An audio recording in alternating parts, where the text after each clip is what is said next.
Hey, what is up, guys, and welcome to another episode of Thinking It Through with Nate. I am your host, Nate.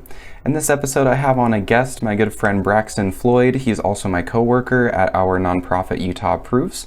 In this discussion, we talk about mental health broadly, things that you can do individually to improve your mental health, things that society needs to do better to understand mental health and to prioritize mental health. And we even go into some causes into why we think that the modern world is causing more mental health issues than would probably be normal for humanity. So I think it was a really fantastic conversation. It flowed really, really well. We got into a lot of interesting things, and I think a lot of good advice and experience came out in this discussion. So definitely check out the whole thing. Without any further ado, Braxton Floyd. Cool. So I have here with me my old friend Braxton Floyd. We've been friends for I don't even know how many years at this point. Yeah, at least like 10, I think. 10 years, yeah. It's been a while. So we've known each other for a while. We've worked together in multiple jobs. We actually work together in a job right now. And yeah, so we kind of wanted to get over and have one of our great conversations on camera. So one of the things that I know you care a lot about and that's important to you, and that we've had some conversations on the past, is mental health. So just to start on that topic, what, in a general view, what does it mean to you to be mentally healthy?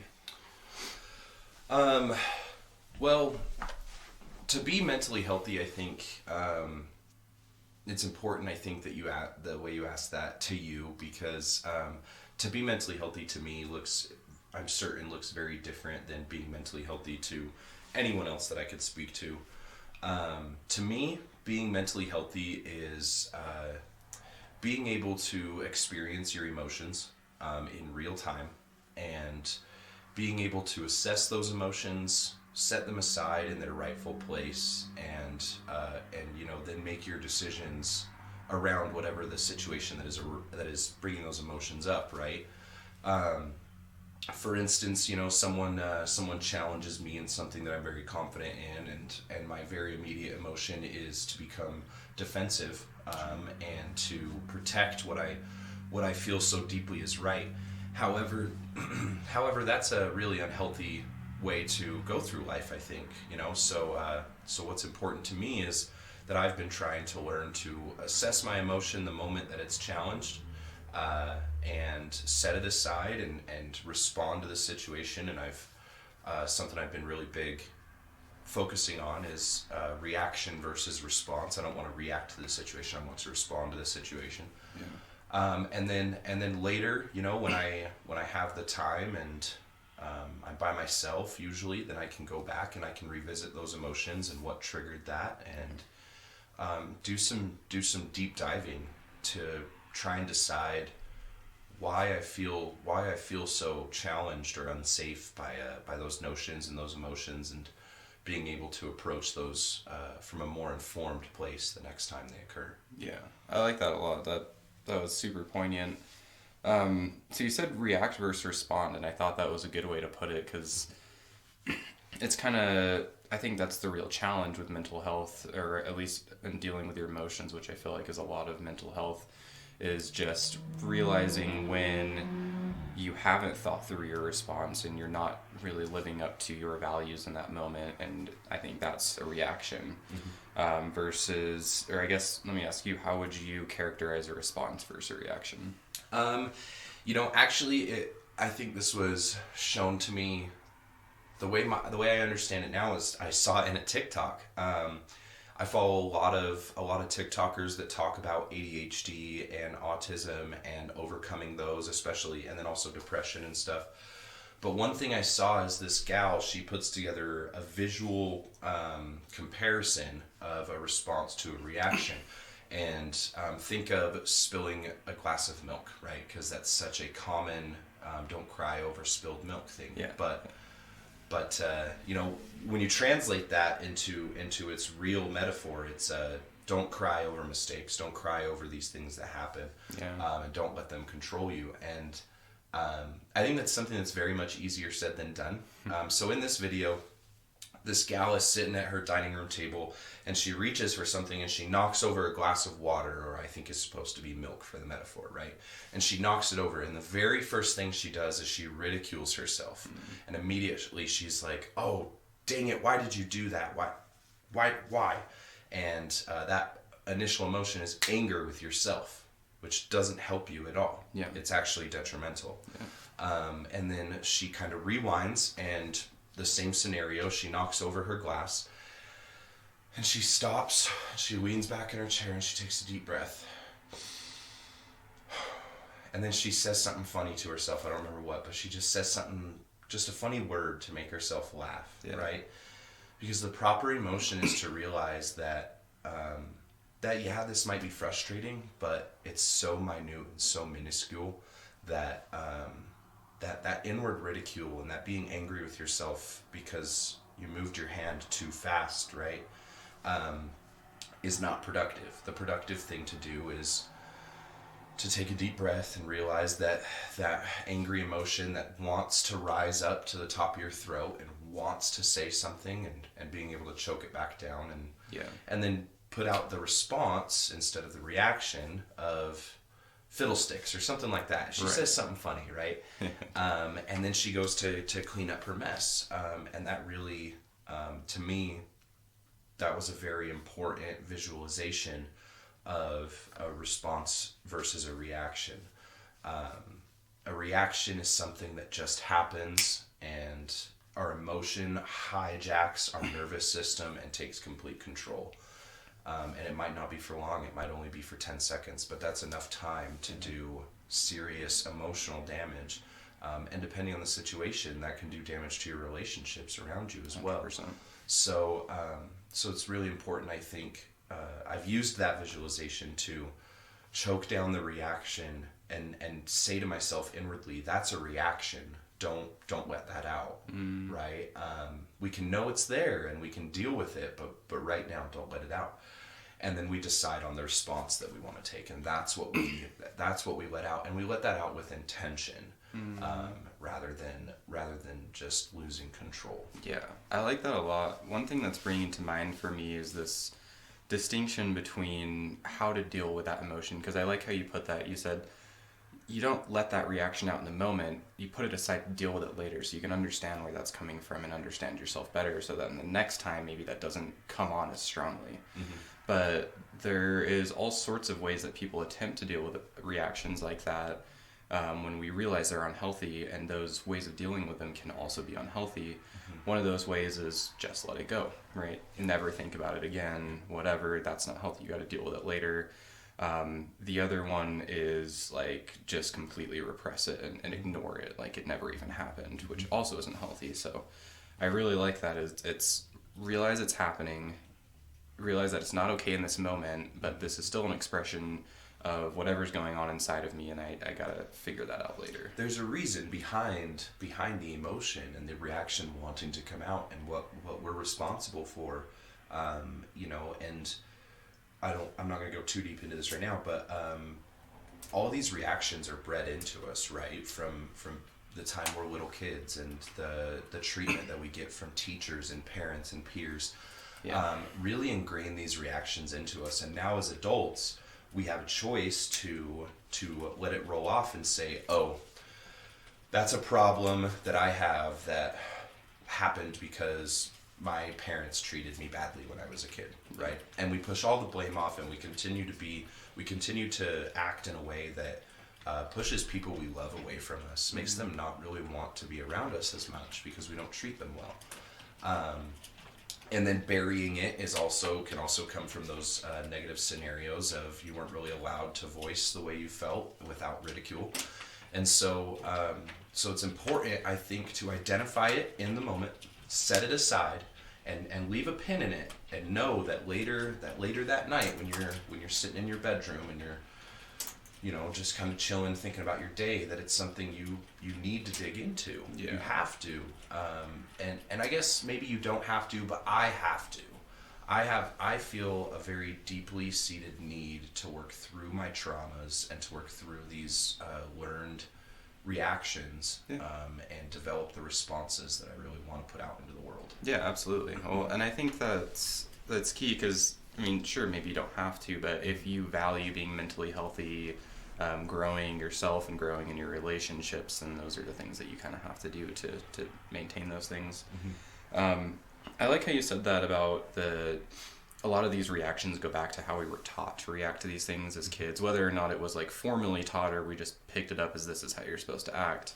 Because spilling milk is like a great example. If you spill something and you see your parents go, oh shit, like that sucked, and like freak out, and all of a sudden the house is in chaos for 30 seconds while they're like calming down and cleaning everything up, then that's what you think you have to do. The next time you knock over a glass of milk, if you're not reacting that way, especially as a kid, you're thinking, oh, I need to freak out for a second, like this is not okay. So yeah, it's really weird being an adult and realizing that we have the ability to change those normal habits in our head. Yeah, we do have that ability, and that's not to, and to say that we have that ability isn't to say that it's something that we can just will into existence and just do. It takes a lot of work, and it's not fun work. It's it's very challenging, and I think in most cases, for it to be done properly, it needs to be done through professional help. I think that people go to school to raise these conversations for a reason. And so I think it's important, of course, to have a confidant, a specific friend, or maybe your significant other, or maybe a family member that you can go talk to about your emotions and situations that you're in. However, even if they are professionals, they have a bias to the situation. I think it's extremely important to find a professional that is separate from your situation, is totally standalone, and can help you realize your own thought errors, and really, I want to say, for lack of better terms, but I actually think it's the best term, to really hold your hand and walk you to these destinations within your own mind. Sure. Where you can identify the things you want to change and how you and what you need to do to change them. Yeah. But yeah, it's work. It's not easy. It's not fun. However, I believe, in my experience, that the outcome that I have been finding is always worth the work. Yeah. Not once have I thought that I'm in this place where I feel better, but man, was it worth it? Like every single time, it's like, I wish I would have done this. I wish I would have started this work a long time ago. Which again, I kind of have to be careful, because I don't. That's a ridicule of myself. Sure. Right. I wish I would have been doing this a lot sooner.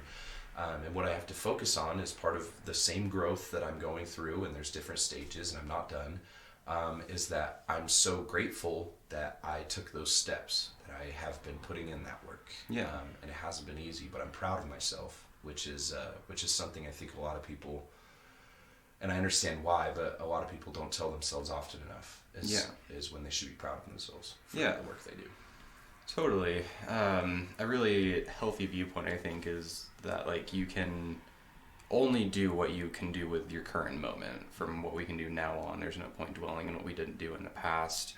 And yeah, that gratefulness for what you have done, that like self-rewarding for what you have done, is super effective. Because one of the things that I learned in a class I took one time was a lot of the self-talk we have is like detrimental. It's like, you suck at this, or blah blah blah, whatever. Well, if we flip that on its head, whereas those kind of behaviors just make us feel worse and usually don't help us improve, and we start to tell ourselves good jobs for the things we have done, then all of a sudden we're like encouraging those positive behaviors that we like, and it's this super positive self-feedback loop. Yeah. So I really think that's so powerful. Yeah, and I mean, I think coming from a place where that seemed impossible, is someone that is listening to us talk about that might be telling themselves at this exact moment that, I can't do that. I can't be nice to myself. I've only ever been able to be horrible to myself, right?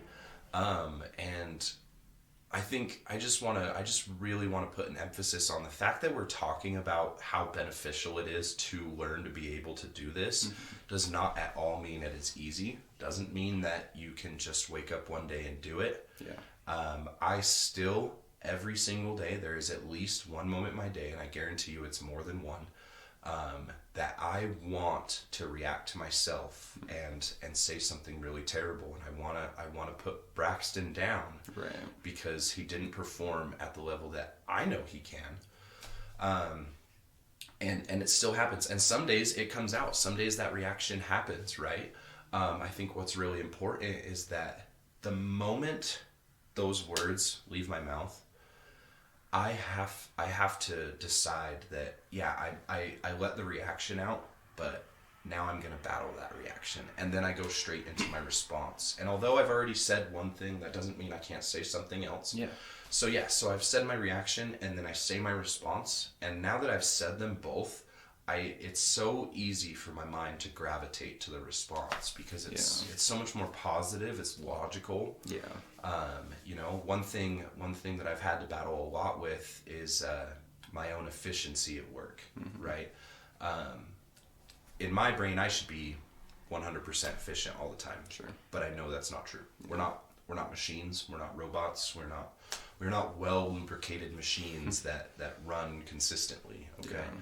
So just something I really want to highlight is that just because the reactions still happen, or aren't going away as fast as we'd like them to, does not mean that the work we're doing with responses is null and void. It's still important, and if there is a most important time to respond, I think it is directly after we react. Yeah, totally.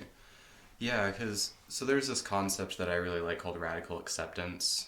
The idea of it is that you are completely accepting of whatever the current moment is. That doesn't mean that you can't keep in mind of things that you need to improve. But I think that's super effective in those times where you've just had a reaction, because you can go, okay, like, I can accept what just happened. Maybe I don't approve of it, but that is what it is, and I don't need to beat myself up over it because I know I'm trying to work on it. And then you can go into that response, and that, I think that can allow you to not react to your reaction as much if you can just get into that mindset. Yeah, absolutely.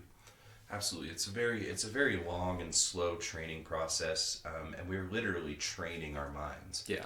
And so that's, I think one of the things that I have struggled with the most in my path through it is patience.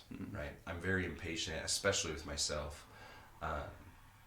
And so I think it's just super important to acknowledge where we are one day and pay attention the next day. Yeah. And be able to assess where we are, and if we've gone down, then I think we should work to identify where we've gone down, and call those things out. And when I say call those things out, something that one of my therapists I've met with is literally this, and this felt very weird for me, and he told me it was going to feel weird, and so I think it'll feel weird for everybody until you do it for a while. But literally go in the bathroom and look in the mirror and look yourself in the eyes and call out every good thing that you did, especially the things that you thought you wouldn't be able to do. And call them out in seriousness, and don't let yourself look away from yourself, because that's a defense mechanism. You don't want to look that person in the eye. So it's something that I have been trying to do more and more, and I can attest that it is extremely helpful. It's been one of my most useful tools, and has really, I'm sure I'm not the only person that sees the inside of their mind as a continuous battle between this version of myself and another version of myself. Yeah.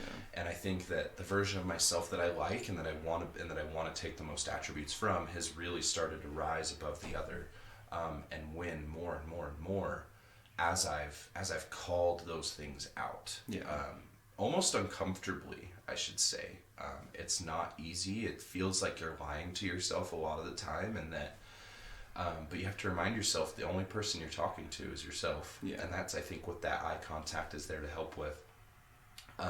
But just a super big step that I would recommend to everybody is go in the bathroom, look yourself in the eye, and call out all the good things you did today. Yeah. Every single one of them, no matter how small. Even just, I got up and I brushed my teeth. I got up and I took a shower because I guarantee that if you struggle with mental health and you have some kind of mental illness you're battling through, there have been days where you literally couldn't brush your teeth. You literally could not shower. Yeah. You might have gotten out of bed to find something to eat. That's something you should call out as a success. So yeah, I just think that's a big tool that I've used, and it's not an easy tool to use. It's a power tool, of sorts. Sure. But it's proven beneficial. Yeah, well, like you said, it kind of is going to feel uncomfortable at first because it's you trying to switch how you perceive yourself. So it's going to feel wrong because you've been perceiving yourself a different way up to this point. But what you're doing is you're noticing real things that you really did and getting it into your brain that was you too, and that you need to realize when you're doing good things too. Yep. So I really like that. So another thing you mentioned a couple of times now that I wanted to touch on was that having professional help can be extremely beneficial. And I think that is something that really needs to be normalized in society right now, because the brain is, other than maybe society at large, the most complex topic we're probably ever going to approach. Yeah. It is so confusing. I mean, we're trying to figure out our own brain with our own brain. So it's immensely complex. It's infinitely complex. Yes. And we're not born with the tools to understand how to be mentally healthy. We're born with the tools to keep our bodies alive. That's what was built into our genes over evolution. So now that we're in a society and we've evolved a little bit and we understand that we can actually change how our brains work with neuroplasticity to just get better, professional help almost seems essential to get to a positive place in your life where you're your best self and you're your happiest and most effective or whatever. So one of my things that I really want to see happen is that switch to viewing therapy as like you only go there when you're sick or you're weak or whatever, to as like most people need to go talk to a professional to get better. So do you have any thoughts on that? No, I have so many thoughts on that, actually. We might not have enough time. So yes, I do believe that in 99.9% of cases that professional help is essential, is 100% needed to reach a state of true mental stability. I do. I think I recognize the privilege of that statement. Sure.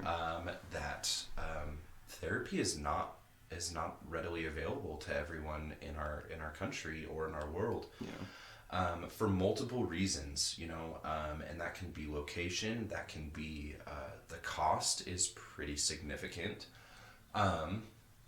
which I can attest to myself. I've seen therapists both with and without insurance, and so which yes, this is I think I do recognize the privilege in my statement, but one thing that has really stuck to me that a lot of people have said to me is, I ask, can I really afford therapy? Mm-hmm. It's $140 to see this person every time, and I go once a month, and that's a lot of money. Can I afford that?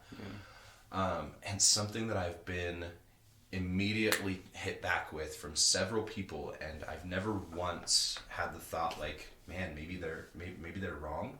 That every single time it's like, holy crap, they're right. Is, can you really afford not to? Yeah. Can you really afford not to go see a professional? And again, I recognize the privilege in that statement. I do, because there are people that have to choose between shelter and eating and seeing a therapist. Sure. But the reason that I want to bring that up and point out that I recognize that privilege is that it needs mental health and mental health aid needs to be less stigmatized across the board.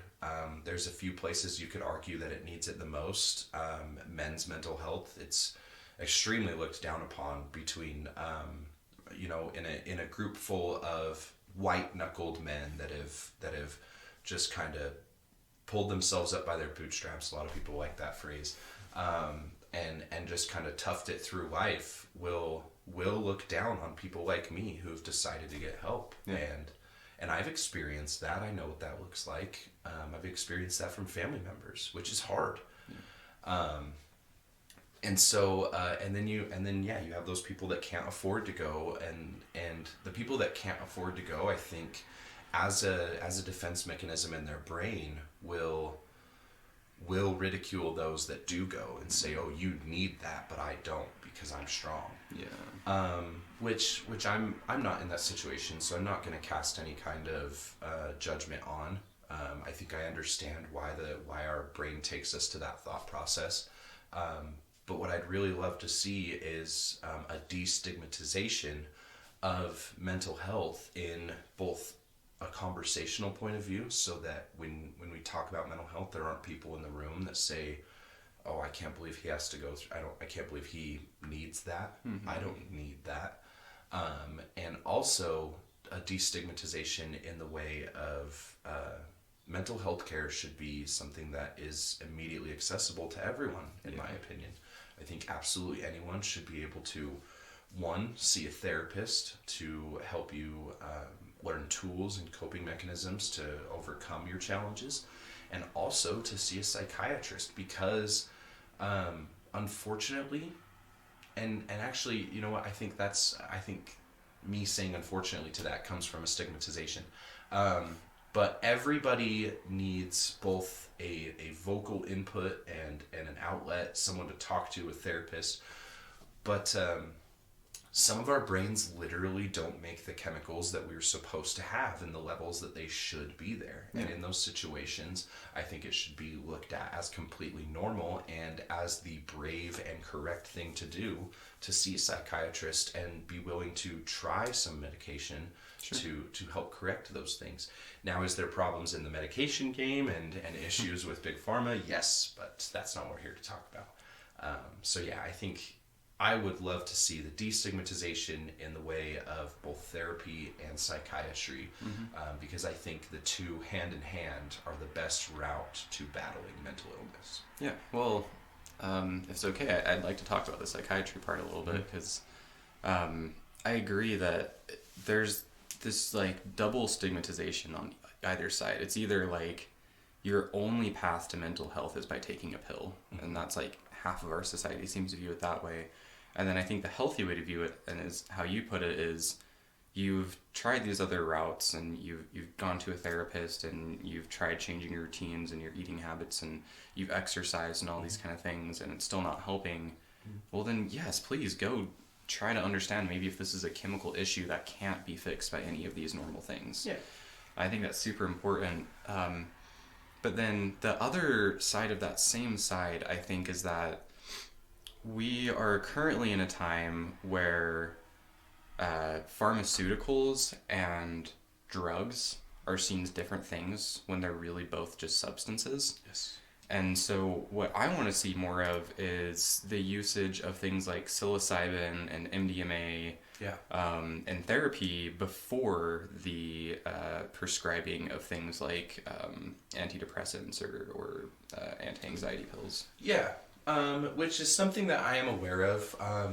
I think just kind of a disclaimer is that I don't believe any two people's road to recovery looks exactly the same. Sure. I think that you have people who can try all of the non-substance related things. They can try different habits, eating differently, exercising more. However, you do get a lot of people that before they seek help of any kind, they're already so deep that those solutions alone will not solve the problem. Sure. They need whether it be an antidepressant or a mood stabilizer, which I'm not as fond of mood stabilizers myself, but something to help produce the serotonin to get you up and going, and that a way my therapist used to word it is allows you to ride a wave for the remainder of your day, so that you can get those habits and start developing those things, so that you don't need to take the pill anymore. Yeah.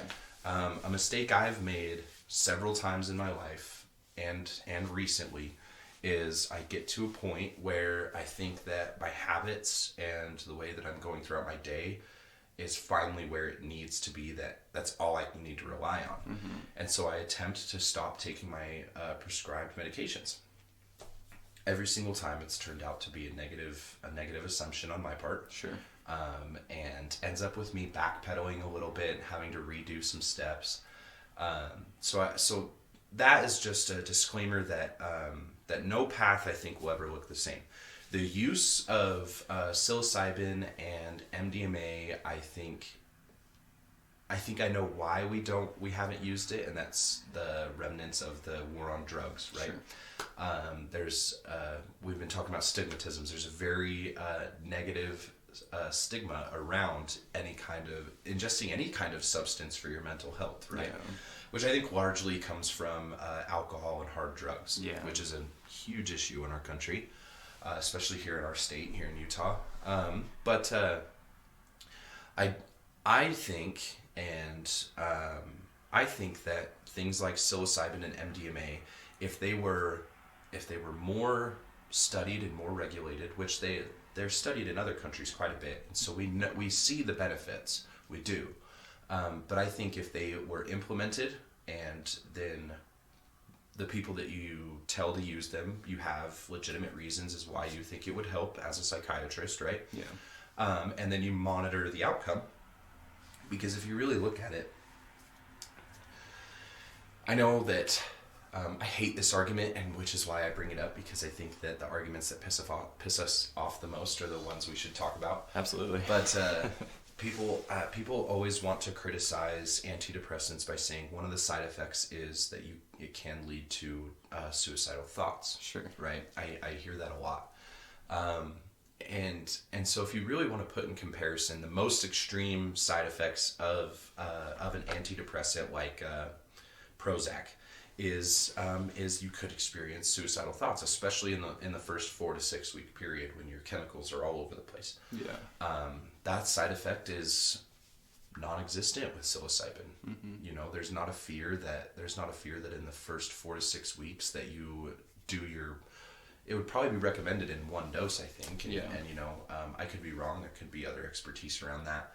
But in your first 4 to 6 weeks of trying psilocybin once, your likelihood of suicide is probably not going to go up. Yeah. And so, I think it would be a useful thing to try first. And just for listeners that aren't aware, psilocybin has been found to have effects that can very simply, I think, be stated as almost a reset button for a lot of our hormones and our chemicals in our brain. And can help us, and can help our brain kind of repace itself.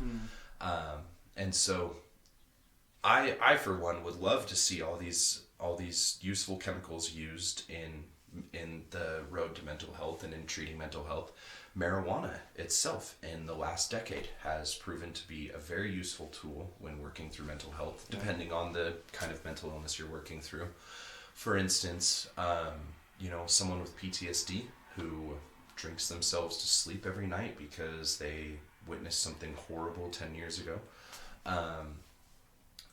I don't know of any medications that are going to help them over that, other than the ones that we are currently not using. Yeah, that we could be. MDMA actually is one of the main uses that's being studied for at Johns Hopkins actually is for PTSD. Yeah. So it's very intriguing to me because I don't know the exact numbers on that, but to pivot to another drug, ketamine, and I think this is across the board with a lot of psychedelics and we'll call them alternative treatments for now, I guess. Yeah. Ketamine has been shown to have up to 6 months of antidepressant type benefits from one dosage. So those kind of things are what make me hopeful that these solutions partnered with therapy. I think that's super essential, is that if you take psilocybin, not only should you be with someone who's done it before and can help guide you through that trip, but can also give you therapy in the following weeks to help you work through everything. So absolutely. No, so I'm in full agreement. I think that the tools, pharmaceutically and substance wise, that we allow the American people to use are short-sighted, and we are we're just trying to do a job with the wrong tools, frankly, and it might work for a lot of people. For me, it's ultimately worked, but I actually can't say that because I have used psilocybin in my own personal journey. That wasn't a prescribed thing, right? And so yeah, I think it's so different for everybody, but I think that by limiting the tools that we have access to, we're really kind of condemning a large portion of people that just can't benefit from the tools we have right now. Yeah, 100%. So, are you open to talk about causes of mental health in society? Absolutely. Okay, so this is something I'm super interested in because I do think that a lot of the way that we have our society structured, one of the things being the stigma between one type of drug and another type of drug. The other thing, though, is that we have a society that's been built and set up without consideration of what it's going to affect. So I can't remember the exact term in this book I'm reading right now by Brett Weinstein. It's something, I think it's Chesterton's fence or something like that, but the idea is that before you build something or make something new or change something in society, you should consider what it's going to affect at large, not just the fact that it's going to solve the problem that you have on your mind at that exact moment. Yeah, okay. And so I think that things like big cities, the way that we have built without nature, everything has hard lines and we have sharp sounds in all of our car horns and our alarms that wake us up every morning and all those kind of things. I feel like all of that has contributed to poor mental health. We're just kind of living in a society that actually doesn't match up with how our minds are supposed to work. Mm-hmm. This really fascinating study called Attention Restoration Theory shows that if you go out into nature and separate yourself from technology, just for 3 days, it has a similar effect as you were mentioning with psilocybin, where it completely restores your attentional capabilities, your memory capabilities, all of your cognitive capabilities. Mm-hmm. So I think that's one thing, is if we had more accessibility to nature and more valuing of nature, that would improve our mental health. But what are some things that you see in society that you think have just been structured to set us up to fail, I guess? Well, I completely agree that we have literally built these concrete jungles across our entire country that, like you said, are 100% full of sharp, alarming, and alerting sounds. Yeah. If you took a human being from several hundred years ago and put them in that situation, their fight or flight would kick in, yeah. and they would probably, their adrenaline would probably start to pump because they feel threatened. So I do believe that just our architecture does play a part. Car centralization, yeah. I think, plays a very big part. I think that social media, the way that it is currently modeled, plays a big part. Social media is designed to, one, show you the dramatic and traumatic effects or events that are occurring in our world right now. Yeah. And so when we have this constant live feed of every horrible thing that is happening around our world, yeah. Straight to our eyes, I think that there's an overwhelming amount of negative information, right? And I don't mean negative as in like, oh, we could spin this to be positive, but negative as in it is literally a negative thing. It is, yeah. literally hurtful to see, and the list goes on. There's the shootings that occur almost weekly in our country, it feels like, and then we have climate change and the complete disregard of it, and the fact that there are scientists around the world saying that we only have our generation and maybe one more before we're at a point of before our planet is going to look like a scene out of a Mad Max movie, right? So I think all those things societally play a huge part. I think that consumerism plays a very big part. We're taught, we're literally trained to believe that the next cool thing we buy is what will bring us happiness. Yeah. And not to say that, having something material that does spark joy for you is not a bad thing. Mm-hmm. However, frivolously spending the money you need to survive in order to chase a fleeting feeling of joy, I think that there's deeper diving to do for yourself, right? I think another huge thing that plays into mental illness in our country is parenting. I think that our country, because of our consumerism, is largely geared to parents are looked at like private companies. Produce, make more babies. We need more people to buy more stuff, to build more structures. And I think in that haste of have kids, there's no room for the conversation of, at least it's been made to feel as if there's no room, and I would like to create that room, to create the conversation of, do you know how to raise your kid? Are you aware of your own emotional and mental shortcomings that you don't want to pass on to your children? Absolutely. Which I will openly say is the number one reason I don't have kids, and the number one reason that I don't know if I'm going to have kids, is because I'm aware of my own issues, and I do not feel it's right for me to pass those on to an unbeknownst child. Regardless of how much I love them and how much I want and how much good I want for them. I love myself and I want good for myself. However, I still have some self-damaging habits that I have to work through. And so I think there should be more room for conversation of how to raise a child, how to navigate a child's emotions, how to teach a child how to take care of themselves in all aspects of life. Because I think I was taught to take care of myself physically for the most part, but emotionally and mentally, and I love my parents. I by all means, I hold no remorse towards my parents for the shortcomings that I had as a child.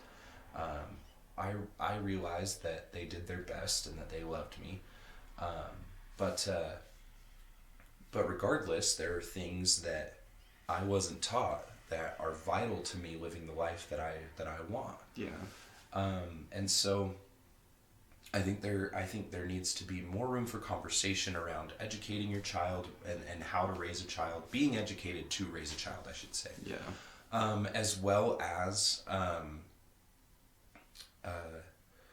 just kind of knowing, being able to tune in to someone else.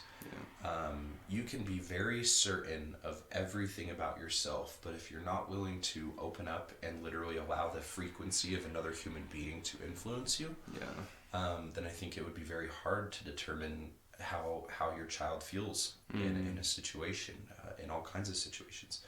So parenting, I think, plays a huge part. I think our public school systems play a huge, and even our private school systems, honestly. They portray the same stigmas that exist in the adult world, right? Mostly because these kids see the way their parents act towards their friends and siblings and them, and they mimic it at school because that's what kids do, right? They watch and they learn and they repeat. That's the built-in program.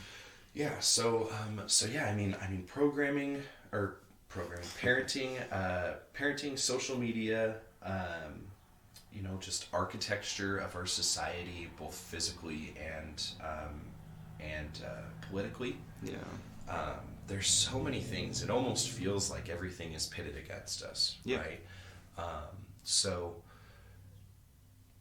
there's so many things I think that contribute outwardly into a child that just develop these habits and these thoughts and thought processes that we carry into adulthood until one day some of us just feel that overwhelming urge of, I don't want to feel this way anymore. This isn't who I want to be. and we make the very hard and not easy decision to start the work. Yeah. And those of us that do start the work, it's not graceful, it's not easy. We stumble like kids learning to walk, and we fall all over the place every day. And it's literally years in to recover from those kinds of things. I've been battling with my mental state and different medications and different coping mechanisms since I can formulate my first memory. Yeah. So yeah, there's a lot that goes into it, and making the path to correct it is not an easy one, especially with all these things towering over us. Yeah, but it's good to be aware of those things. And I think you're so right about the fact that, like, a lot of it comes from just how children are raised. Yeah. Like, if we were to have a society that was set up correctly, just for kids to come in and be raised to understand the world, to understand themselves and others around them, then all of these problems are just so downstream from that one thing. Like, and like you said, it takes so long, but if you become an adult after having those patterns as a child, it takes way longer to fix those things and to improve those things than it would if those children were just set up to succeed in the first place. Yeah, as when we're children, that's our most moldable state. That's when things are most easily ingrained into us, and habits that are formed before we're 16 years old will carry with us until the day we die, usually. So yeah, I just think if we could shift the conversation and open up the conversation around knowing how to raise a child and being in a place mentally and physically and financially to raise that child, then that would be so much more beneficial, which is an interesting topic to come up, considering all the stuff going on in our country with Roe v. Wade right now as well. Is if someone can notice that they're not where they think they should be to raise a kid, especially a woman, then that woman should be able to make the decision to raise that kid or not. Because I'll never know what it's like, so I can only speak from as an outside source. But I can say that if I knew I was having a child that I knew I was not ready to raise in a way if I knew I wasn't ready to raise in a way that I would want them to feel and want them to be in the world when they reach adulthood, then my decision would be to not raise that child and to not force that child into a lifetime of what I do, right? I want better for my offspring and for the next generation, whether they're mine or not. But that's just kind of a side point, I guess. No, it's totally understandable. So one of the ideas that I've had about the fixing parenting thing and about making it so that parents are encouraged to raise their kids appropriately, but also making sure that they're set up financially and all that kind of stuff, is to do government-run parenting classes that are incentivized. So for every child you have and for every age group that they enter, you get a certain amount of money each month for having gone to a 3-month class at the beginning of the point that they enter that age group, to understand the developmental psychology of their age group, to understand what's going to be changing with them hormonally, what their social behaviors are going to be, all of those kind of things. I think that would be super helpful, because one of the biggest issues I think with parenting, especially in America right now, is if you try to tell anyone how to parent their child, they're going to tell you, they're my kid, and obviously I know best because they're my kid. They have a defensive reaction. Yeah, that's completely illogical. Just because they're your kid doesn't mean that you know best, but that defensive reaction is completely natural, so we have to figure out a way to get around that. Yeah, absolutely. And I think you've probably heard me say before that it takes a village, right? Yeah. It takes a village to raise a kid, which is something that has meant so much to me since I was a child. I've looked for role models in people that are that I'm not at all related to, that I just meet, because they're the members of the village that I was the child that needed the whole village to help me be who I ultimately can be. I think that the village involvement very much looks like programs like you said, that are monetarily incentivized. Come learn from professionals how to overcome all the obstacles with your child. Because if we say it like, come learn how to raise your kid, people are going to get reactive and defensive. But that's not really what we're trying to do. That's an oversimplification. We're trying to teach. What we would be trying to do with that program is try to teach people how to overcome obstacles that you otherwise are unfamiliar with, or that you have preconceived reactions that you don't want to pass on to your children. We monetarily incentivize it, because then it's like, come learn more about raising your kid and more about what you need to know, and we will give you more money to implement those things and to help your kid. And I know that there's a ton of people that are totally against government assistance programs and stuff like that, right? Yeah. But when you really get down to it, I think that the money for those programs comes from people like us who just pay our taxes regularly, right? And in my opinion, and I think you share a similar sentiment as me, but I'm not happy with where a lot of our taxes go right now. Right? And if I had more of a say, which is something that, you and I have been working on in our own project, but if I had more of a say, then that would be a program that would be at the top of my list. Is, yes, let's help educate people to be the parents that they really deep down want to be.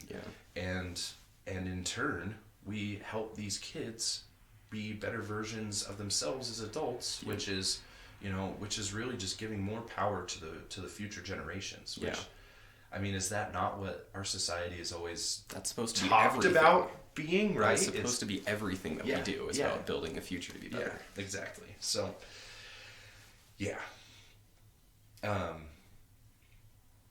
sorry, I get lost in my trains of thought sometimes. No. Yeah, I totally agree that by setting that up, it's not only making it so that parents feel better about what they're doing, but that children will succeed more. Another thing that I think should be included in this class is understanding parenting types and what parenting type your child needs, because you could have 3 different kids who need 3 different parenting styles. And if you're not prepared for that, then either like 1 or 2 of your kids is going to end up just not getting the best childhood that they could have had, simply because you just didn't interact with them in the way that worked best for them. So. Which because they don't know, right? It's not. I want to be very careful, and probably maybe I'm thinking about it too much, but I don't want any parent listening to think that to go into a reactionary defense while they're listening to that, right? And go, oh, I did everything for my kids that I could. Yeah. Well, we're not saying that you didn't try your absolute hardest. You worked yourself to the bone for your children, and your children probably love you for that. Absolutely. But there are things that you could have known that you didn't know you could have known. How are you supposed to know that? That had you known, had you had that information, that you could have offered a major improvement to your kids' lives. And I think that any loving parent, after we're able to work through the reactionary, the defensiveness, and get down to the love for their children, any parent would want the better alternative for their kid, right? And would be willing to put in the extra work for the education. But the thing is these parents have to know those resources are there. And unless an entity like the government is outreaching these resources, how are they supposed to know, man? So just any parents that are listening, I don't want anyone to feel an immediate fault or to feel that reactionary defensiveness. Everything we're talking about is what we think society could do for parents and children. This is knowledge that not a single parent in history has ever been born with. Yeah. This is knowledge that we discovered as a society with large specialization groups like psychology and sociology. Yeah. Like, we would have never got there without collective efforts. So those studies were done so that we could later benefit. It's not supposed to be a thing that you should have already known this. So. Yeah, absolutely. Definitely. Okay, so another thing that you mentioned about mental health, kind of a big topic change, but you're mentioning that we're kind of programmed to be constantly craving the next thing, thinking that that's going to make us happy. Yeah. And what's so crazy about that is half of that pattern is built into us naturally. Like, I can't remember, I don't know if I ever knew who said this quote, but it's, we are insatiable wanting machines. And that is so true about humans in general so I guess I want to be clear about this distinction, because this is natural that we crave, but the part that's not natural and that's been used to hack that thing that is natural is to say that the next thing that you crave is going to satisfy your happiness. Yeah. We have this subtle feeling that may be true on a basic level, and we kind of go about our days with thinking like, you know, I just finished my dinner, now I really want a dessert, and that sounds great. Okay, just finished my dessert, you know, now I really want to just like sit down and read a book or play this video game that I've been waiting all week to play. Like, I think those kind of things are pretty natural, and there's this subtle thing in the background of our mind saying like, that's going to like make you happy and keep you going. But at the same time, I think most of us realize like, that's going to end, even if we're ignoring this fact, that's going to end, and we're going to have to take on the next moment after that or whatever. But yeah, this big hacking of that thing has made that pattern so prevalent in our society that's become our default. And what's always been so horrifying about that fact to me is, you might know this, but I've studied quite a bit about the Buddha's teachings. I don't much like the idea of Buddhism as a religion, but the idea of just like understanding his words, because he was actually a pretty smart dude that lived 3,000 years ago. And the entire core of the Buddha's teachings was to prevent suffering, you have to stop craving. Yeah. And so our society has gone the complete opposite direction and said crave as much as you can so that we can profit. And so that's what's deeply disturbing to me is like we are being encouraged to take part in the pattern of our brain that is most likely to induce suffering in us. So I don't know, that just sparked that for me, but I'm wondering do you have any thoughts on how we can go about fixing that? Like, how do we keep a society that runs and is still economically successful, and we keep the standard of living that we all enjoy, but try to get rid of that just aggressive consumerism? I think that would come from everything, all the places we've talked about. That would come from a societal, just agricultural structure, and the things that we talk about valuing to each other in like a casual, you're on break at work environment, right? That also would come from parents teaching their children what to value, when to value it, and how much that value is.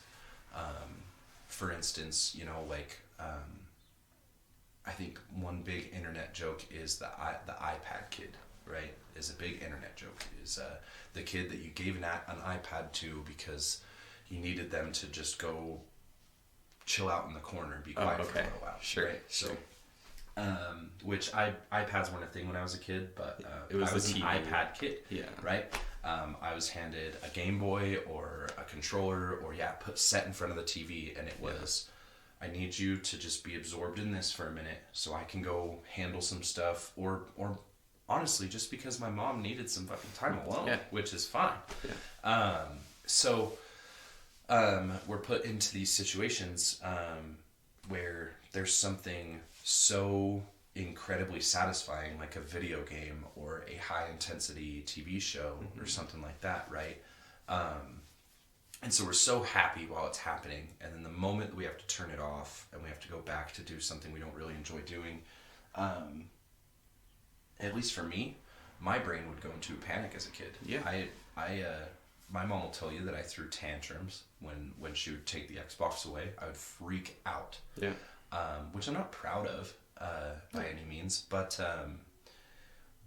if my mother had known that was the time to not sit me down with something to distract me, but to sit me down with nothing, and say you have to sit here with nothing, and you have to desensitize, because which it's very complex, it's very complicated, but and these parents, if we sit our kids down with absolutely nothing in their hands, nothing to visually distract us, it goes back to when you would sit a kid in the corner and they'd face the corner. And not to say that that's like the thing you should do every time your kid is annoying you by any means, but how do we recreate that moment, I think, into a conversation is what's important. A conversation with our kid, to explain to our kid that, or for instance, explain to me, like Braxton, you get so happy when you get to play your video game, but your video game's not the real world. And yes, it brings you joy, but you have to be able to realize when it's proper and when it's time to put the game down and to set it aside, and then to go into your everyday kind of just motions, but also finding joy in that. And so it's very complicated, and I won't pretend to have all the answers, but I think that societally, if we could pivot to, at a very young age, teaching children to value silence and to value the feeling of their own thoughts, and to value working through their own thoughts, I think that would go so far as to fight that need for another stimulant. Right. Mindfulness, teaching kids mindfulness would be extremely powerful. Very, very much simpler way to put it. Yes.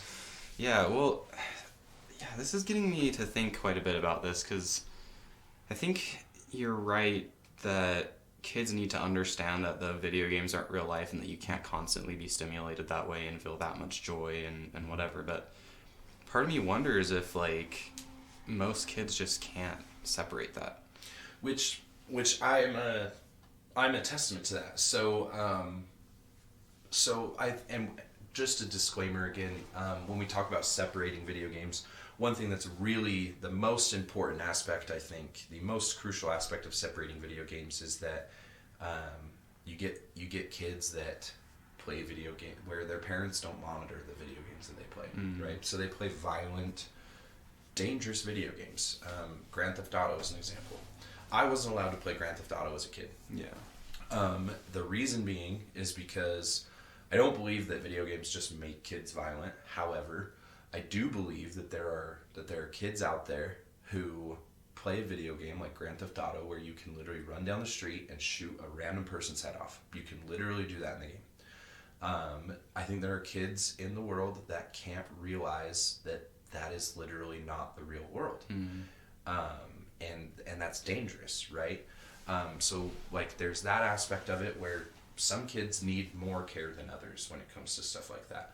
Then kids such as myself, where the inability to separate the real world and video games is that video games were the only thing that mattered to me.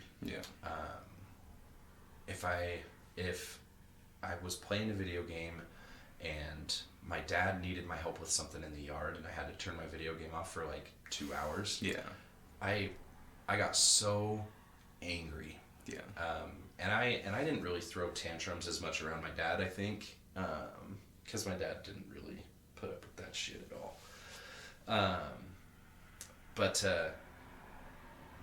So I would become so angry, so incredibly just full of emotion that I would shut down. I would stop processing my own emotions, and I would stop looking for things to stimulate me, because the only stimulation I cared about was the video game. So that separation is not an easy thing. It's something that I think I very recently learned as a young adult. Yeah. Because what it turned into for me was escapism. Yeah. Which escapism is ultimately at its core, escapism is not a healthy thing. We use escapism to avoid problems that we should be dealing with. Yeah. And so, as far as learning that distinction between when the video game is over and when it's time to focus on reality that's in front of us, isn't something that I think I ever could have taught myself as a child. Yeah. I think it's something that would have had to have been taught to me, and hence is why I got to a certain age that I finally had to realize, and I didn't realize this myself, my therapist helped me realize this, is that I was using video games as escapism, and that's why I would turn a video game on, and what felt like 5 minutes to me was 4 hours. Yeah. And then suddenly it was like, all I want to do is keep playing. Yeah. But I have to turn it off. And so by making that change as a young adult and being able to realize that video games were an escapism, and I didn't want them to be an escapism, I wanted them to be a hobby. Yeah. I think I was able to do some work that has allowed me to enjoy playing video games a lot more. Now when I sit down to play a video game, it's not like 4 hours goes by in a 5-minute time span. So I think it's ultimately it's having a conversation with your kids that isn't mapped. There's not a model for you to read to make sure you're going through the steps of the conversation right. For instance, my parents used to just say all the time that it's just a video game, it's not the real world. That didn't mean anything to me. Yeah. Like, I was like, and? Yeah, so what? Like, that meant nothing to me. So it's all about knowing how to talk to your kid. Like you said, those different kids are spoken to in different ways and will receive things in different ways. Yeah. So it's all about knowing how to talk to your kid, how to help your kid find things that they value outside of a video game. Outside of just feeling good. Yeah. Right. And I think that conversation and that challenge is only going to get harder as we move into this is literally the era of the metaverse. Yeah, right. VR and all that. Yeah. Yeah. So as a kid, I had never seen VR until I was in my 20s. Oh, right? Yeah. Like it was a wild concept that I had seen in the movie Gamer once when I was like 18. Cool. There's a movie called Gamer. It was like the first time I'd ever seen VR, and I was like, this is so cool. Imagine if this was real. Right. I have a VR set at home, dude. Yeah. It's real now. And even as an adult who has worked through, I will say that I'm done working through, but I have been working through separating video games and my real life, and being able to use video games as a hobby and not an escape. Sometimes when you have that VR set on, man, and you have headphones on, and the sound and the visuals are all coming from inside of the game, I can only imagine how difficult it would have been as a child to say, okay, it's time to take the headset off. Yeah. So, this is kind of what I was getting at with that first question, okay. My biggest concern is that this amount of stimulation and just overloading of the senses in a positive way is, or I guess I shouldn't say positive, but pleasurable way. Yeah. Is just dangerous in and of itself to give to children. I wonder if maybe that amount of stimulation shouldn't even be allowed for children. I mean, we're seeing how drastically it's changing how kids act. I mean, you said it yourself, and I've known plenty of other kids who, when you were a kid and you get that video game taken away from you, you freak out about it because that's what you want. And I don't know if there's much we can do to change that emotional response. I think you're right that on some level, if parents knew how to talk to their children, that would help. Yeah. The only other thing that's stopping me from going like, maybe we should just make this illegal for kids, is the thought that, and you kind of alluded to this earlier, is like, sometimes parents put their kids in front of video games or TV just to get a moment alone. Yeah.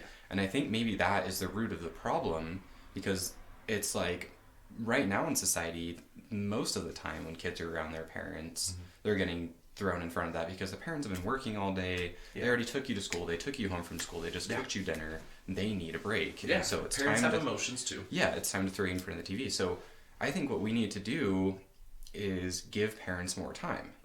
And if we do that, then that gives them the ability to do the other thing you said, which is show them other things that you can be happy with in life, that give you joy, that give you some kind of stimulation, such as spending some time volunteering and helping people and understanding people that are different from yourself, things like that. But there's no time for that with almost everybody in American society. Nobody has time to do anything but your daily routine, which includes throwing your kid in front of video games. Yeah.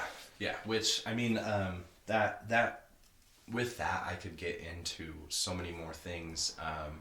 But very just top view, the 40-hour work week. Yeah. Most developed countries outside of the U.S. have moved to 32-hour work weeks.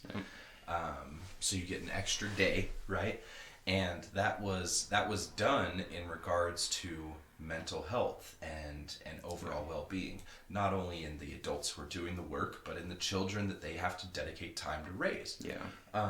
Because raising kids is work. It is literal work, and it's probably harder than any full-time job you could go get. Honestly. So, and I don't even have kids. That's an assumption, but I'm pretty sure I'm right in that.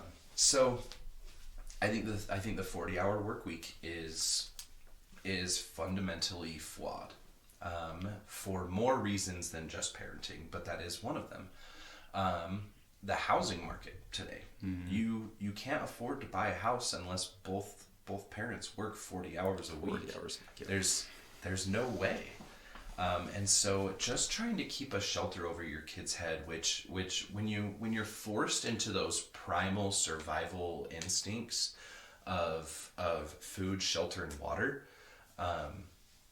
that's all you're worried about. And if you can check off that box that my kids ate today, my kids have running water, and my kids have a shelter, have a roof over their heads, then that's probably enough for you to say, okay, I did good, I'm going to rest. Which like I can't ridicule or judge at all. No. I think that between the 40-hour work week as a template, I think that needs to be changed. I think the housing market, I'm not sure what, but something needs to be done. I think that making it so that corporations can't own 50% of the houses in the U.S. My number one recommendation is that private corporations they have no reason to purchase a home.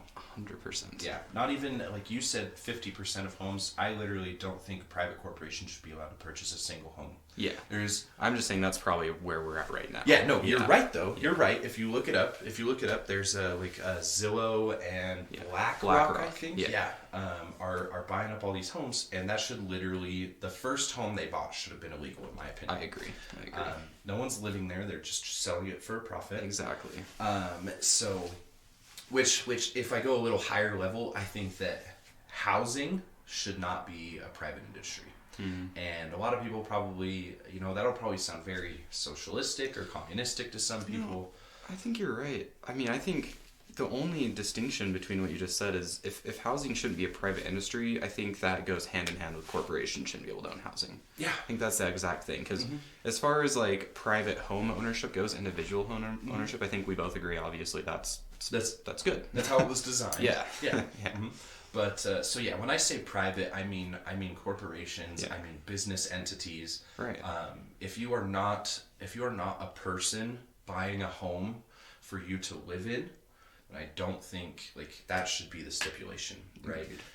And so yes, I don't believe that people like Mark Zuckerberg and Elon Musk and Jeff Bezos should be allowed to own 2, 3, and 4 homes in different places around the country or the world. I think that there are industries like hotels that exist for a reason, and I get that Airbnbs are cool. I've used Airbnbs. but there is a housing crisis in our country. Yeah. And when there's a housing crisis and things like this are allowed to continue to occur, I think the main message that it really sends is that we don't care about people. Yeah. It's the dollar is what's getting valued over people. Yeah. Which is backwards, obviously, because the original idea behind capitalism and this type of economy was that it was supposed to produce a high standard of living and fulfill needs and stuff like that, and give people the ability to have upward mobility. But like, that's not what it's doing Quite anymore. the opposite has happened. It's not serving the individual anymore. We're serving that idea. The system. Yeah, so we need to figure out how to make a system that serves us again. Yeah. So yeah, I think that changes to housing laws should occur. I think changes to the structure of a regular work week should occur. And I'm not saying that there are literally dudes out there that you'll meet, and there's probably women too. I just guess from personal experience, most of the ones I've met have been dudes. But there are people out there that you will meet that literally like working a 70-hour, 80-hour work week. Sure. There's something in them that enjoys and gets satisfaction from that. And if that's what they want to do, then by all means, they should be allowed to do that. Yeah. However, past the 32-hour per week point, I think every citizen should be allowed to say, that's all I can give you this week. Yeah. And you shouldn't be able to be punished or have retaliation for doing that. It should be viewed as normal. Yeah. It should be viewed as like, fantastic. Thank you for your 32 hours. Right. Please enjoy the next 3 days. Go and we'll be see you healthy. on Monday. Yeah. And on Monday, I hope that you show up with energy, and I hope that you show up happy. And one thing that I will point out, I don't know the exact numbers, but I know that if you look it up, all these countries, I know that like Norway, Denmark, I believe Germany has made the change recently. All these countries that have pivoted to a 32-hour work week, the productivity of their employees has skyrocketed past the point if they were to work an extra 8 hours. You're literally getting more out of these people for less. Yep. And I think that like that alone should be the primary indicator of a change needing to be made. It's a win-win. Like, nobody loses from that situation. So the biggest obstacle that I've seen to the 40-hour work week changing down to 32 is for people who work presence-based jobs. And by that I mean fast food or food in general, retail, I think, and potentially warehouse jobs could fall into that category as well, where the productivity doesn't change with how long you're there. It's just the fact that we make more money by being staffed at this moment, and that's all that matters. So I think to fix that, I don't think it's that hard. I just think we need to get into the heads of people who own those types of companies that if you are only paying every employee on your payroll for 32 hours now, you can fill in the rest of those gaps by paying 2 more people for 32 hours as well. Yeah, and then that just goes on to solve the unemployment crisis, right? So, yes, I do believe that getting into the heads of those people and making them realize that the solution is right in front of us, and that it's not such a drastic change as they view it as, and that it will be beneficial. I know we got onto this just about, things that I think add on to the hardships of parenting, right? And bringing our kids up the way that we would ultimately like them to be. And so, we talked about the housing crisis, the 32-hour work week. The other thing I think is school funding. Teachers are not paid enough, which is 100%. something we've known for 30, 40 years. Every right? politician says it. Parents or teachers are absolutely not paid enough. Same with all school faculty. And really, I think that these teachers, that put in a 40-hour work week just like every other person in the country, but is for some reason making marginally lower than when they're doing one of the most important jobs. When they are doing, if not the most important job, right? Yeah. Great point. So yeah, I think that having more resources and more respect for teachers could make a huge impact, as well as I said earlier, it takes a village. And if you allow your teachers to be part of that village and really give them the trust that your kids give them, then I think the things that our kids could learn from them would be so much more useful. I think that teachers, I've met teachers that I thought probably shouldn't have been teachers, but I think that the standard that teachers would hold themselves to would go up. I think that's key. Yeah. I think that they would ultimately feel more pride in their work. They'd feel more appreciated. Therefore, that they would want to put in the extra effort to really stand out in their job, right? Yeah, 100%. And like you said, I think they deserve more respect, which would go to making them take more responsibility for their job, because I don't know, we respect lawyers and doctors quite a bit in our society, and I think doctors kind of make sense.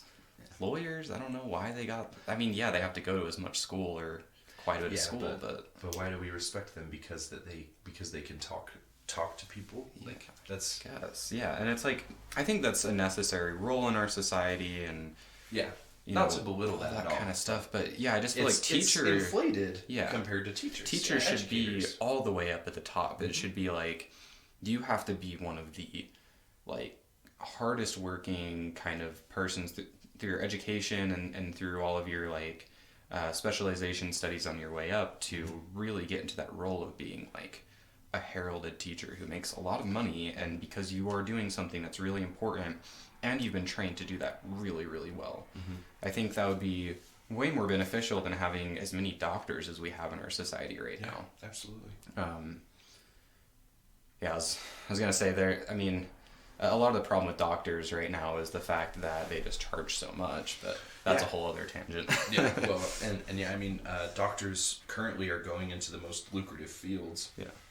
Because those are the ones that pay, right?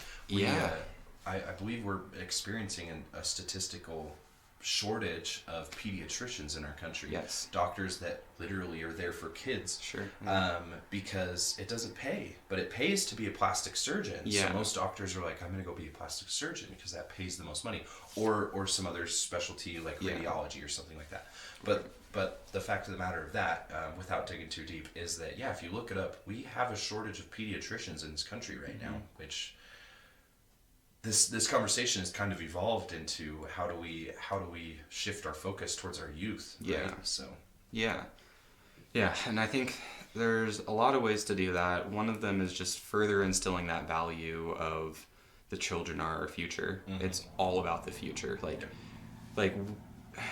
One of the things that's been guiding me in my adult life is that we need to spend time taking care of ourselves and being okay and all of that. And I preface it with that first because I think there might have been a slight overvaluing, and at least in my upbringing, of you need to take care of society and others. So it's we do need to prioritize ourselves, but there also still needs to be that strong value of we need to be thinking about what's going to improve the world, what's going to make it better in the future.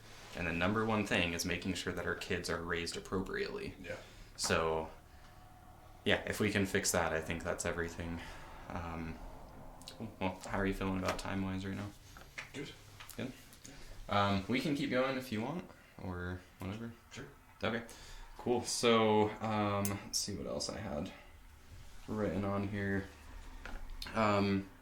Okay, so one of the biggest things that I think affects mental health in our society, and this goes along with a lot of what we've been talking about, is kids spend their time inside while staring at a screen. Parents don't have any time to do anything but go throughout their day. We're so encouraged to be, online, and the metaverse is coming and all this kind of thing. So one of the things that we're majorly lacking right now is community. And I don't know how we full stop this weird situation that we're in, where it's everyone's completely individual. I couldn't tell you, off the top of my head, I couldn't tell you any of my neighbors' names. You know, I don't know what they did for work or anything like that, what they do for fun, nothing. And I think what used to be the case, or I'm going to go on a slight tangent here, but what used to be the case is that community was built into our lifestyle, especially in America. Your neighbors were your community, and part of the reason that made that so possible is that most people in America were participating in the same culture.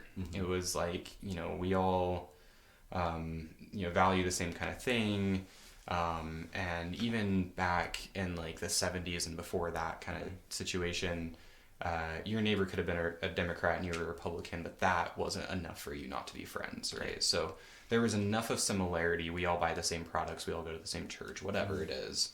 But I don't know if it's possible to go back to that. I don't know if I want to go back to that, because part of the thing that I value so much about what the internet has brought us is the ability for us to find our very niche interests, the things that make us just happiest as possible. And then we tend to find our communities through those activities as well, right? So I guess my biggest question is, like, how do we balance that thing, that part of that feature of the internet that's so beneficial and that we all enjoy so much, with the ability to still be in touch at least somehow with your neighbors and understanding the people that are around you and not completely separating yourself or staying inside forever? Yeah, no.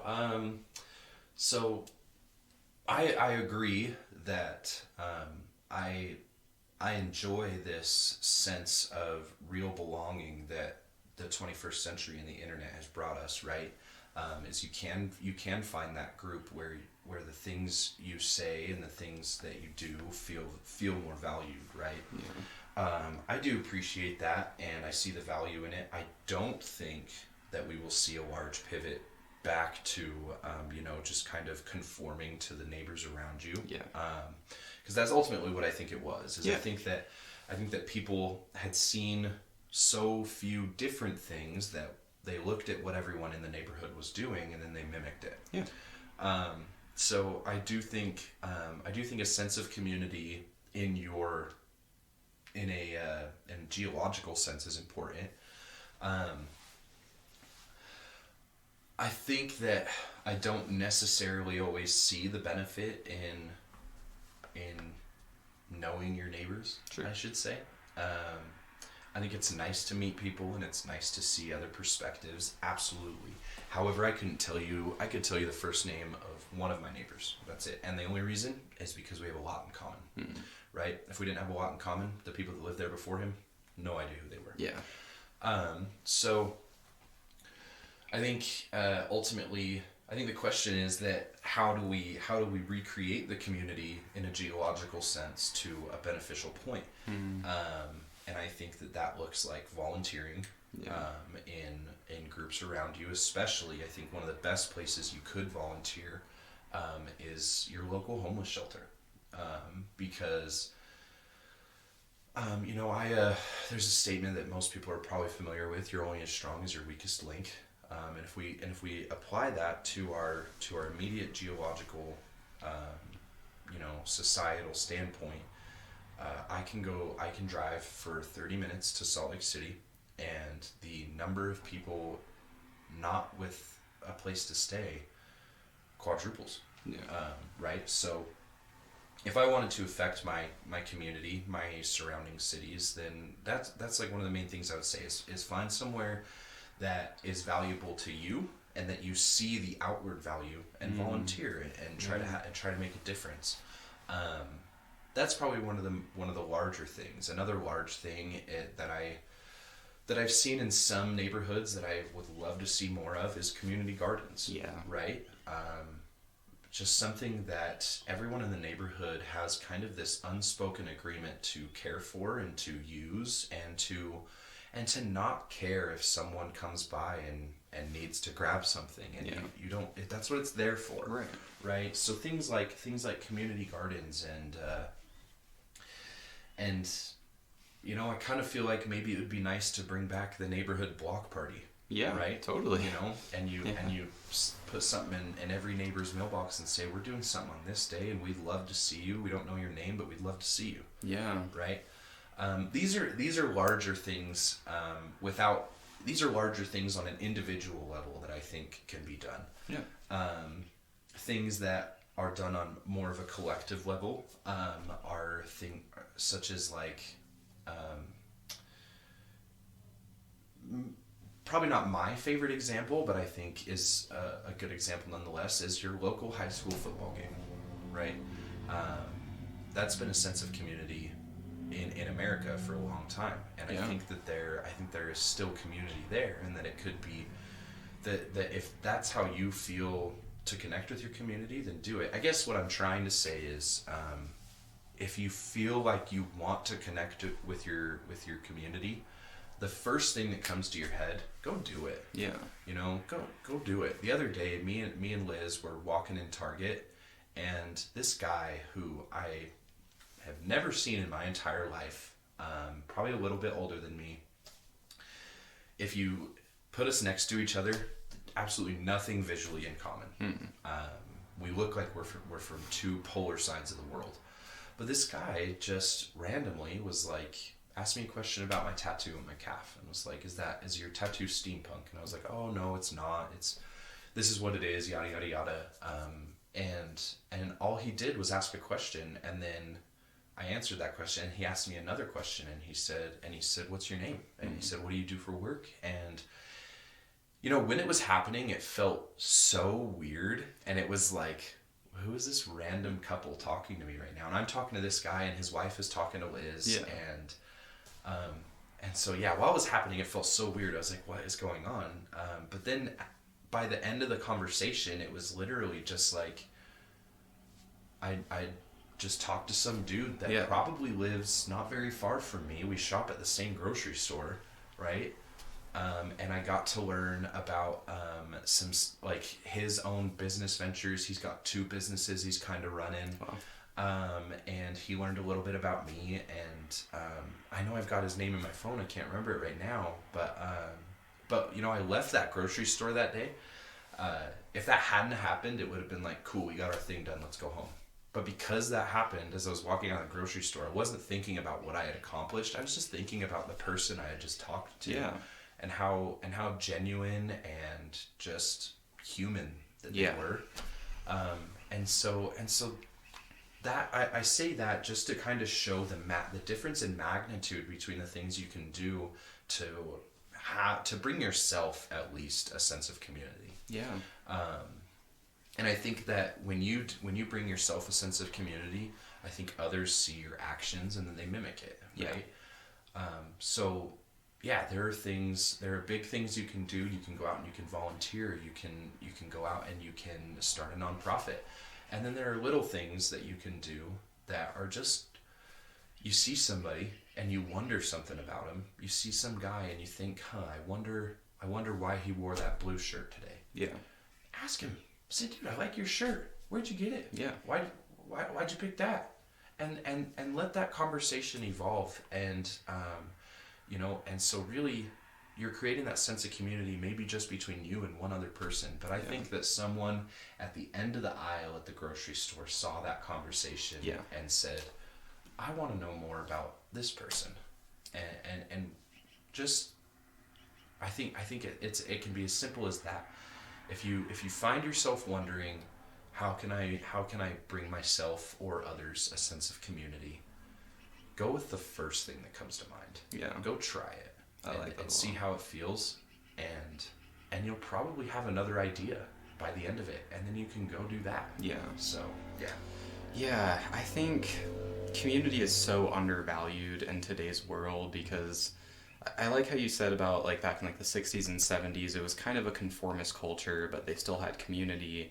And I think the fact that even though the community was under context that we don't appreciate, that still brought them some sense of mental health. Just being able to communicate with people and be around people. We are social beings. We need that. And absolutely. So I think what you said about the question thing, like just asking a question, that is 100% the best way to start a conversation with anybody. And I think that especially me, I've definitely dealt with social anxiety throughout my life, and I think a lot of kids in our generation have, just because of, the internet and all this kind of stuff. We kind of tend to overinflate how scary it is to do those kind of things, to ask that question. We tend to dramatize what could go wrong if that person doesn't want to talk at that moment. And it's like, no, just do it. And like 80% of people are going to be so overwhelmingly appreciative of the fact that you just asked them a question that interaction is going to go great. You're probably going to come away with a positive thing, thinking about that later, a new number in your phone or whatever. So yeah. And like if nothing else, then you learned something about somebody, right? Yeah. And I think one of the,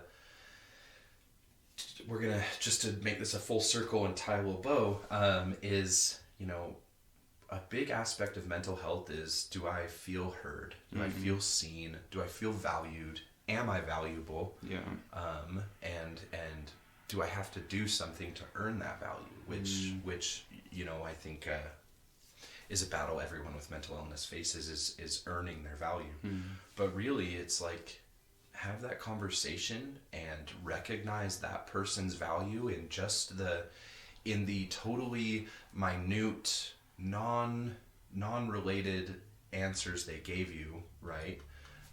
There's nothing for me to apply the knowledge about this guy. I learned the things that him and his wife do in their free time. There's nothing for me to apply that to. It's not a practical piece of knowledge, but I see value in it. I see the value in this guy taking the time to talk to me about the things him and his wife do on a day-to-day basis. Yeah. And I think if I can learn to see the value in this guy just talking, then I can learn to see the value in myself. Yeah.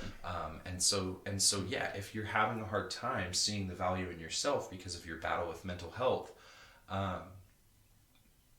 really try to get out and see and almost manifest the value in someone that you don't know, because it's easy to see value in people we know, right? Yeah. I could be feeling crappy, and I could be like, man, you know what made me feel better? If I told Nate how great he was. And I could send you a text about all the things I think you do great. And I'd probably feel good for a minute, but that feeling is ultimately fleeting. Yeah. What has not been fleeting and what has stayed with me is that I took a minute to learn about this stranger who, without checking my phone, I can't remember his name, but he still has value to me. Yeah. If I were to suddenly hear that something terrible happened to his business, I would be distraught. Yeah. Because I would be like, man, that guy, I valued that guy and his efforts and his life, and I want him to be successful. So I think just having those small conversations and building that very, very small sense of community with the tiniest building blocks at first will be a very beneficial step to seeing your own self-worth and allowing yourself to feel a part of a community. Yeah. So I like that a lot. Yeah. Cool. Well, I think that'll be a good place to call it then. Okay. Awesome. Well, yeah, thanks for coming on. That was a fantastic conversation. I felt like that just went really well. So yeah, thanks for having me on. Thanks for watching this episode of Thinking It Through with Nate. As always, you can help me fight the algorithms by subscribing on Supercast, link down in the description. If you're watching on YouTube, go ahead and follow, hit that like button and bell icon. Thanks so much for watching, and I'll see you in the next one.